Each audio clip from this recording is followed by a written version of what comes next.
Hello hello, travel with अभी का आपका एक नए व्लॉग में स्वागत है। आज के इस व्लॉग में हम बात करने वाले हैं कि इस्टोनिया में जॉब कैसे ढूंढें। बहुत लोगों के मेरे पास सवाल आ रहे थे। कई लोगों ने मुझे इंस्टाग्राम पे मैसेज किया, यूट्यूब के कमेंट सेक्शन मेरे भरे हुए थे कि आपने वीजा के लिए बता दिया, आपने वर्क परमिट के लिए बता दिया, अब ये बताओ कि इस्टोनिया में आखिर जॉब कैसे ढूंढे। अब इनमें से कई लोगों ने तो मुझे अपना CV ईमेल कर दिया और इंस्टाग्राम पे भी मेरे पास कई मैसेजेस आए थे ये कहते हुए कि भैया मेरे लिए नौकरी ढूंढ दो। अब ये तो पॉसिबल नहीं है कि मैं आपको जॉब ऑफर कर सकूं, लेकिन एक चीज जरूर कर सकता हूं कि मैं आपको गाइड कर दूं कि इस्टोनिया में आपको जॉब कहां से और कैसे मिलेगा। अब इस पूरे प्रोसेस को मैंने 3 स्टेप में डिवाइड करा है, तो आप वीडियो को स्किप ना करें, पूरा देखें क्योंकि आप ही के हेल्प के लिए है ये। तो इसमें से पहला स्टेप जो आता है वो आपको यूरोपास फॉर्मेट में एक CV बनाना है।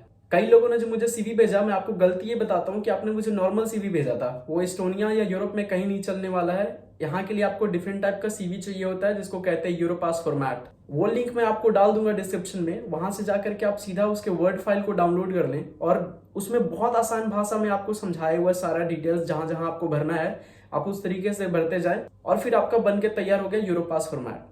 यूरोपास CV यूरोप का स्टैंडर्ड CV फॉर्मेट है, तो आप किसी भी यूरोपियन कंट्री में जाएंगे तो मोस्टली आपको यही CV एक्सेप्टेबल है। और CV बनाते समय आप ध्यान रखें कि आप जिस जॉब पोजीशन के लिए अप्लाई कर रहे हैं CV को उसी तरीके से कस्टमाइज करें। आपको अननेसेसरी डिटेल्स नहीं भरना है, क्योंकि एक बात मैं आपको बता दूं, HR के पास इतना टाइम नहीं होता है। वो आपके जॉब से रिलेटेड रेलेवेंट स्किल्स को ही देखना चाहते हैं CV पे, और आप कुछ भी भर देंगे तो उससे कोई भी मदद नहीं होने वाली आपकी।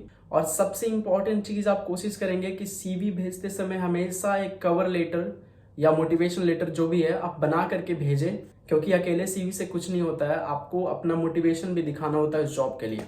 तो चलिए, पहला स्टेप में आपका यूरोपास CV बन के रेडी हो गया। अब जो दूसरा स्टेप है कि जॉब अप्लाई कहां से करें। CV तो आपने बना लिया, इस्टोनिया में जॉब अप्लाई करने के लिए आपके पास 3-4 इंपॉर्टेंट वेबसाइट से मैं आपको बता देता हूँ। इन सारे वेबसाइट्स का लिंक मैं डिस्क्रिप्शन में डाल दूंगा। जो पहला वेबसाइट है उसका नाम है यूरेस।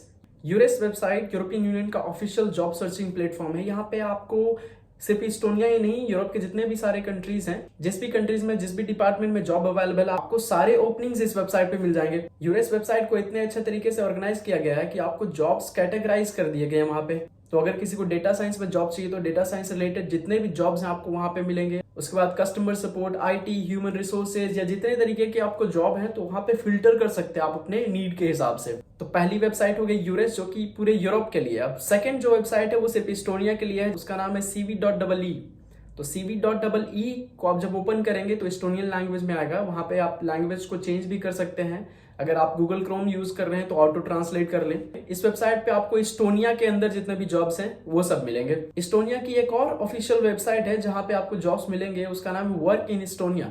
उसके भी लिंक मैं डिस्क्रिप्शन में डाल दूंगा। बहुत इजी है एक्सेस करना, यहाँ से भी आप देख सकते हैं। यहाँ पे भी जॉब्स को कैटेगराइज किए गए हैं, तो आप अपने फील्ड के हिसाब से जॉब को यहाँ पे चुन सकते हैं और अप्लाई कर सकते हैं। और जॉब को अप्लाई करते समय आप ये जरूर ध्यान रखें कि अपने CV को जॉब के हिसाब से ही कस्टमाइज करें।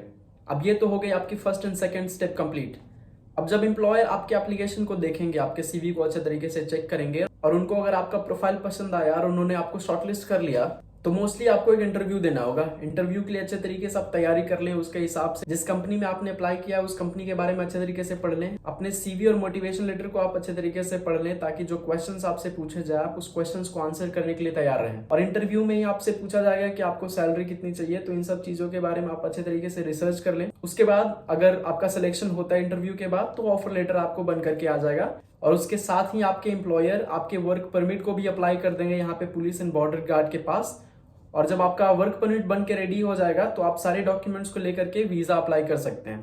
ऐसे चलता है प्रोसेस। कई लोगों ने तो मुझे सीधा बोल दिया कि आप मेरे लिए वर्क परमिट बना दोगे क्या? पॉसिबल ही नहीं है। वर्क परमिट आपका जॉब मिलने के बाद ही मिल सकता है और उसी के बेस पे आप वीजा अप्लाई कर सकते हैं। तो ये चीज मैंने पिछले वीडियो में भी समझाया था। उसके बाद भी कई लोगों के सवाल मेरे पास आए कि आप मेरे लिए वर्क परमिट बना दो। ये पॉसिबल नहीं है मेरे लिए। तो इस वीडियो में मैंने फिर से इस चीज को अच्छे तरीके से क्लैरिफाई करा है और उसके साथ ही मैंने आपको रिसोर्सफुल इन्फॉर्मेशन और टिप्स दिए हैं, उसके आधार पे आप जॉब को अप्लाई कर सकते हैं। And at the and I hope and I wish you the best कि जिस जॉब के लिए आप अप्लाई कर रहे हैं वो जॉब आपको मिल जाए और आप इस्टोनिया आ जाएं। आशा करते हैं कि आपको इस वीडियो से थोड़ी मदद मिल जाए। और अगर आप मेरे चैनल पर नए हैं तो मेरे चैनल को सब्सक्राइब कर लें। फ्यूचर में आपको इसी तरीके से यूरोप में जॉब, वर्क और ट्रैवल से रिलेटेड इन्फॉर्मेशन मिलते रहेंगे। अगर आपको जॉब से रिलेटेड कुछ सवाल हैं तो आप इस वीडियो पे कमेंट करें, मैं उन सारे क्वेश्चंस को एड्रेस करूंगा। आपके प्यार और सपोर्ट के लिए धन्यवाद। मिलते हैं आपसे नेक्स्ट व्लॉग में, तब तक के लिए टेक केयर।